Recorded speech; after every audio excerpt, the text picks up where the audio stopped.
In the spring this year, my night vision camera have discovered that we do have some hedgehogs in our garden, and they did have some little ones with them as well. So I've decided to make a hedgehog house for them to help them in those cold months of winter. In today's video, I'm going to show you my process of how I made this hedgehog house and what dimensions it should have to accommodate a family of hedgehogs, as the dimensions are fairly important. So stick around and watch how I make this absolutely gorgeous hedgehog house. Right then, so where should we start? Well, choosing the right material. You can go as fancy as plywood, or you can go as cheap as pallet wood. Only thing you need to remember is if you're going to be using a reclined timber, for example like me, pallet wood, then make sure it's not being treated with some harsh chemicals. Fortunately enough, I do have plenty of bare wood pallets, and that's exactly what I'm going to use. This project you can quite easily tackle with a single drill and a handsaw. However, I do have a nice wide variety of tools and I'm intending to use them. First of all, the base for the house. It needs to be a minimum of 500 millimeters by 500 millimeters. In my case, I'm going to go for 590 millimeters by 520 millimeters. As it is the base, I don't really want to use any glue on the joint itself, as if there will be any moisture from the hedgehog being inside, then it's best to actually have those small gaps in between boards for the moisture to have a way to escape. Therefore, as you can see, I'm just placing 2 pieces of timber on the top and screwing all the pieces to them. These will also act as legs, so the whole house, the whole bottom, will actually not have any contact with the soil, and that's important to make sure it's not going to rot through too quickly. With the base done, now we can sort out the walls. The front itself needs to be around 35 centimeters tall. However, the back, I'm going to have it lower, and that will give a slope to the roof, making sure the water is not standing on the roof, but it's slipping away to the back of the house. In my case, the back will be at 30 centimeters tall. And again, I'm following the same procedure of putting this panel together. This time I've got 3 pieces that will go on the inside of the box, and I'm just securing everything with some screws. Now let's sort out the front. As I said, this time it needs to be at 35 centimeters high and to the width of our base. And I'm following the same procedure as before, cutting all the boards the correct sizes and then connecting them with smaller pieces with some screws. This time I'm only going to have 2 pieces supporting the whole front, as on this side, well, we need to cut out the entrance for our hedgehog.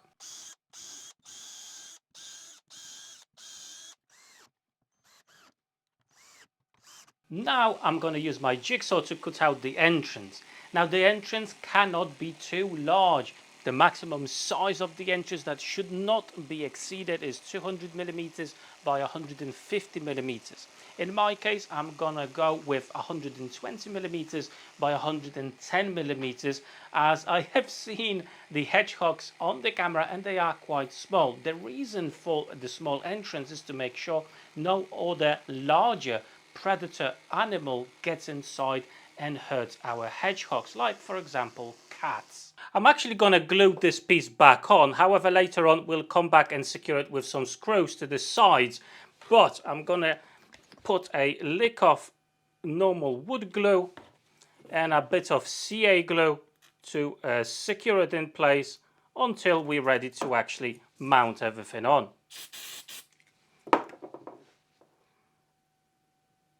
When it comes to the size, to start with, they need to be at 35 centimeters tall, as that's the front of our box. That's the maximum size. However, as we know, the back is at 30 centimeters. But first of all, we'll put the sides together, and then we can cut the sides to an angle to accommodate the differences between the front and the back. As this is my side, I'm just gonna mark up the height of the back, then the height of the front, and basically I'm gonna connect the dots, and that's gonna be our line, our angle that we need to cut the sides too. And you can use a jigsaw or a track saw to make that cut. That's why the supports that are holding the boards are right at the bottom, so we do have enough space to cut off.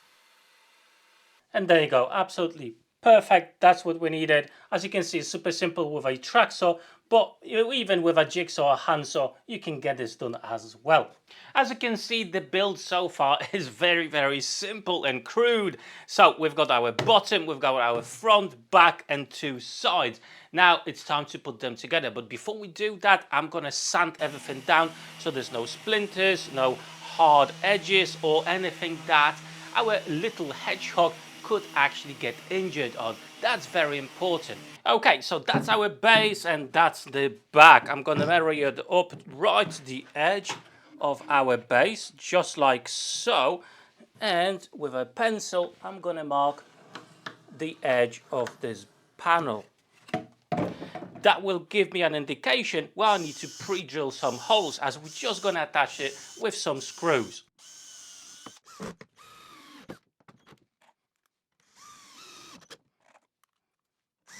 Now it's time for the sides, and the same thing from the bottom. And finally the front. And there you go, the main body is completed, nice and sturdy, it's not gonna go anywhere. However, we do need to do some work inside. We cannot just have a flow entrance like this.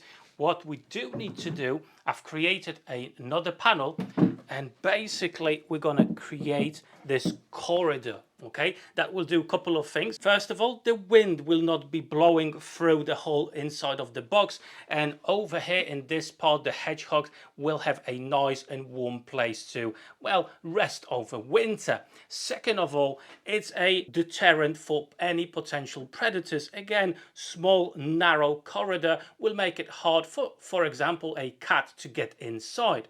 Now obviously it needs to be cut to the right slope, so I've mark that up and I'm going to use my track saw to cut it down. And now we need to attach this wall to our box, so I'm just going to mark it with a pencil.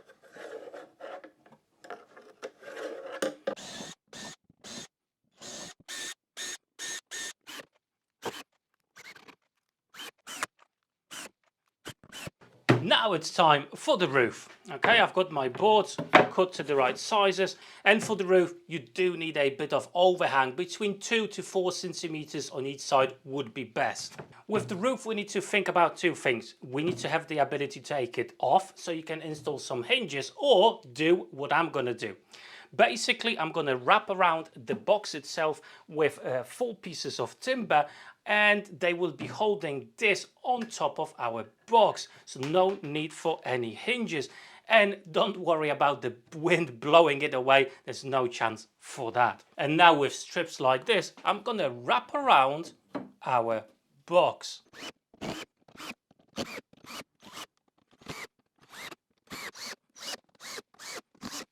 And there you go, the main body of the hedgehog house is now done. You can quite easily remove the top, but it's quite stable. It's not going to be blown away by the wind. We do have the divider and nice space inside. The next thing I'm going to do, I'm actually going to secure the roof and the body, only the outside body, with some sealer from the Elements. Okay, so this will actually last few good years. Now you don't want to put any finishes on the inside, okay, nothing at all, only on the outside. And make sure to use something that's water-based. Okay, you're going to be able to put it outside in your garden when it's fully cured. Then it should not have any effect on the hedgehog and on the outside nature.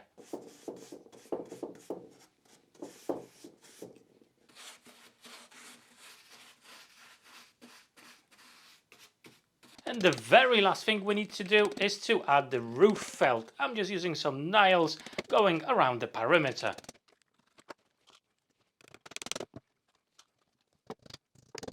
And there you have it. The hedgehog house is now fully completed.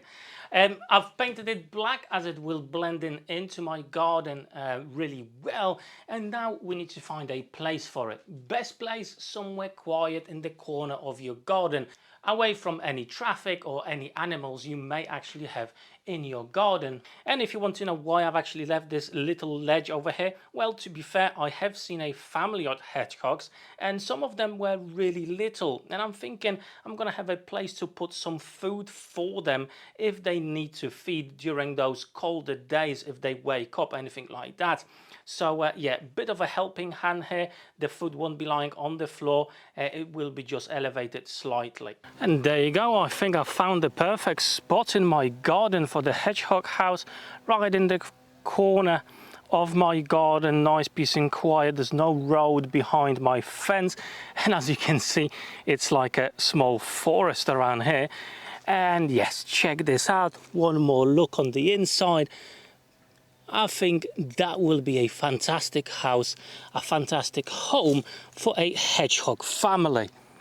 Now, to make sure this is nice, comfortable and warm as well, I do have some dried up leaves I'm gonna put inside, and that's definitely gonna help out with the isolation from the soil itself. But as we know, hedgehogs do like to sleep inside of the leaves, so I think that's gonna be absolutely perfect for them. One thing to remember, I've not actually added any holes in the front or in the back of the hedgehog house, and that's because I was using pallet wood, which already do have some holes in it. However, if you were building this project from sheet materials, you need to make sure to actually add some holes in the front, in the top and at the back as well, to give that circulation of air. Otherwise, you're gonna have a very damp area inside. However, if you're using reclined timber, for example, pallet wood, you should be fine with that. And that's it, guys. Our project is ready. We can put the roof back on.